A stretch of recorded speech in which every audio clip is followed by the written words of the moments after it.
Les amis, si vous ne le savez pas déjà, vous n'avez pas besoin d'une maîtrise pour avoir un bon travail au Canada.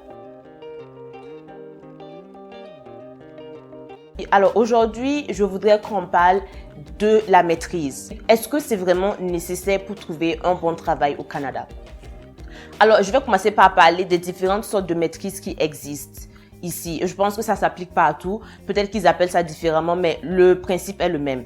Alors, vous avez ce qu'on appelle, moi en tout cas, ce que j'appelle les maîtrises pré-expérience et les maîtrises post-expérience. Donc, les maîtrises pré-expérience, c'est les maîtrises qui ne requièrent pas que vous ayez des années d'expérience. Donc, c'est une maîtrise que vous allez effectuer juste après votre bac. C'est vraiment pour approfondir les connaissances que vous avez acquises durant votre baccalauréat. Et ces genres de maîtrise, vous avez une maîtrise orientée vers la recherche ou ça pourrait être une maîtrise avec stage. Donc, dans ce cas-là, au lieu d'effectuer une recherche, vous allez effectuer un stage en entreprise et je pense que vous allez rédiger à la fin un rapport de stage ou un truc du genre. Donc, vous avez ces genres de maîtrise-là, mais grosso modo, c'est des études de second cycle qui vous spécialisent dans un certain domaine. Donc, vous avez ce qu'on appelle les Master of Science, donc les MSc. Vous avez ce qu'on appelle les Master of Arts, ils appellent ça MA. Vous avez même des masters qui s'appellent MIM, donc Master in Management. Donc, ça dépend de votre domaine, ça dépend du type de master. Et ces genres de master-là s'effectuent en moyenne 2 ans. Donc, ça dépend de l'université, ça dépend du type de master. Typiquement, vous pouvez voir, il y en a qui s'effectuent en 1 année, il y en a qui s'effectuent en 2 ans.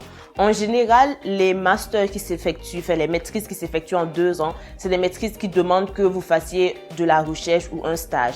Il y a des maîtrises qui ne demandent même pas que vous fassiez un stage ou de la recherche. Vous suivez vos cours et that's it. À la fin de la journée, ce que vous devez retenir, c'est que ces maîtrises-là ne requièrent pas que vous ayez de l'expérience du travail. Vous les effectuez après l'obtention de votre baccalauréat.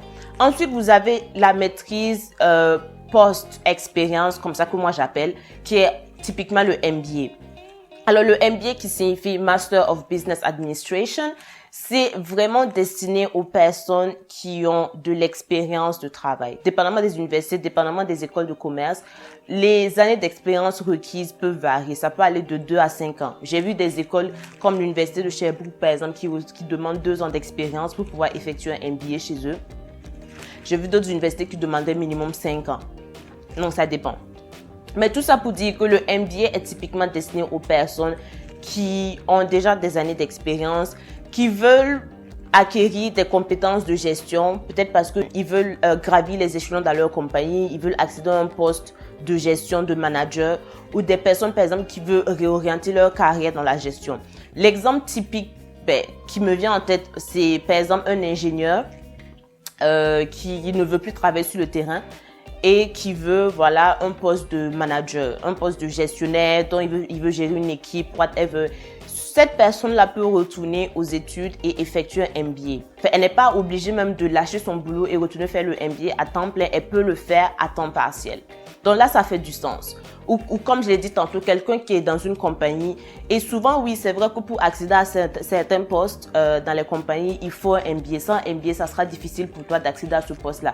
Donc oui, pour cette personne-là aussi, ça fait du sens d'aller chercher son MBA. Donc, vous voyez que c'est vraiment pour une clientèle cible. C'est pas pour les personnes qui viennent de finir leurs études. Je vois ça souvent. Je vois que beaucoup de gens font cette erreur-là. Ils finissent leurs études, hop, ils continuent, ils vont faire le MBA. Et ça, vous créez plus de problèmes qu'autre chose. Parce que le truc qu'il y a, et c'est pas juste au Canada, je pense que c'est un peu partout, les employeurs seront réticents à vous engager quand vous avez un MBA et vous n'avez pas d'expérience. Parce que vous êtes surqualifié en fait. Et je pense, et ça je l'ai pas vérifié, mais je pense que quand vous avez un MBA en poche, il y a un certain salaire qu'on doit vous payer. On ne peut pas vous payer en dessous d'un certain salaire en fait. Et le problème qui se pose, c'est que vous vous présentez devant un employeur, vous vous présentez avec un diplôme qui requiert que vous ayez de l'expérience de travail et vous n'avez même pas l'expérience de travail. Vous voyez que vous mettez l'employeur dans une position qui est difficile. Comment on peut vous engager avec un MBA, sachant que le MBA vous garantit un certain salaire minimum alors que vous n'avez pas les expériences qui viennent avec. Donc, vous êtes clairement surqualifié. Et ça met beaucoup de gens dans le pétrin en fait. Ça crée des problèmes à beaucoup de gens.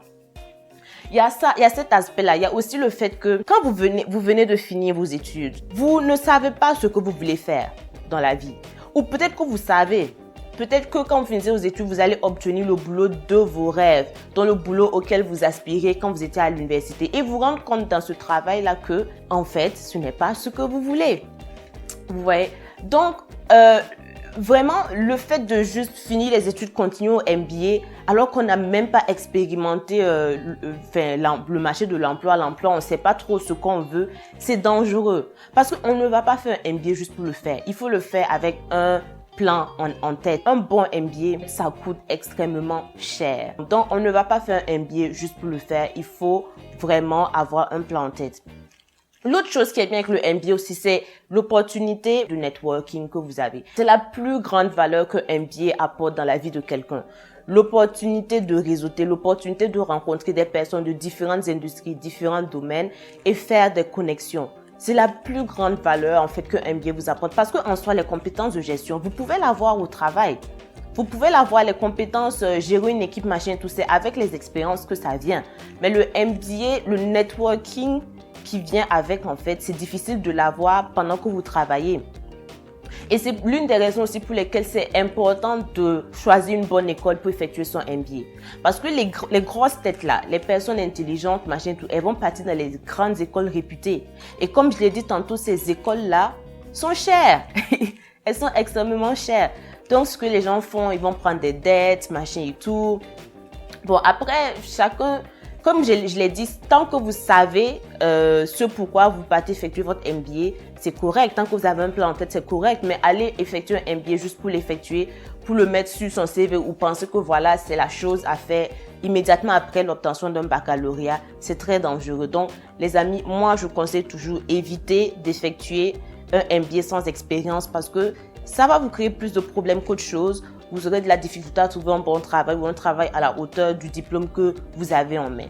Alors, maintenant, pourquoi je dis que vous n'avez pas besoin d'une maîtrise pour avoir un bon travail au Canada? Donc, je précise un bon travail, pas juste un travail vite fait là. Vous pouvez avoir un très bon travail juste avec votre baccalauréat. Pourquoi je le dis? C'est parce que je l'ai observé en fait. Et il y en a même qui me disent franchement, Faiza, si je savais, j'aurais même pas fait une maîtrise parce que je me rends compte que clairement dans mon entreprise, il y a beaucoup de gens qui n'ont pas de maîtrise, machin, tout. Donc c'est pour vous dire que voilà, la maîtrise, c'est pas nécessaire en fait. Je le dis parce que quand vous venez d'un système français, le système LMD, vous avez l'impression que sans la maîtrise, vous n'avez pas complété votre éducation. Alors que ici, un bac, c'est plus que suffisant pour obtenir un bon travail. Même avec un diplôme collégial, vous pouvez trouver un travail décent. Mais c'est toujours mieux d'aller jusqu'à l'université au moins. Donc, avec un bac, les amis, vous pouvez avoir un très bon travail. La maîtrise, c'est pré-expérience dont j'ai parlé tantôt. C'est toujours bien de l'avoir. Voilà, ça gâte pas. Le MBA, tant que vous l'effectuez avec des années d'expérience, c'est correct. Mais moi, je dirais un diplôme, c'est toujours bien. On va pas cracher dans la soupe là. Un diplôme, c'est toujours bien à avoir. Un master, une maîtrise, un MBA, vous l'avez, c'est bien, ok? Mais il faut savoir qu'il y a un timing pour tout et qu'il y a certains diplômes comme le MBA qu'il ne faut pas effectuer sans expérience de travail. Donc, les amis, arrêtez de penser que voilà, vous avez forcément besoin d'une maîtrise ici pour trouver un travail. Si vous avez une maîtrise, c'est bien, mais si vous ne l'avez pas, c'est pas la fin du monde. Je connais des gens qui ont de bons boulots. Quand je dis de bons boulots, c'est les boulots qui paient 80 000 $ l'année, 100 000 $ l'année et ils n'ont que dalle de maîtrise. Ils ont juste leur bac. Ils ont peut-être fait une certification à côté. Ben, par exemple, en finance, vous allez voir beaucoup de gens qui ont un bac et qui ont un CFA à côté. Et voilà, ils ont de bons boulots, enfin, à 6 chiffres, machin et tout. Peut-être ils vont retourner faire un MBA, mais c'est pas maintenant. C'est peut-être, on va parler dans 5-10 ans comme ça. En gros, c'est ça. C'est cette information-là que je voulais vous donner aujourd'hui. Comme d'habitude, je vais vous demander de liker ma vidéo si vous avez aimé. N'hésitez pas à vous abonner pour avoir plus de contenu de ce genre. Et on se dit à la prochaine pour ma prochaine vidéo. Salut, portez-vous bien.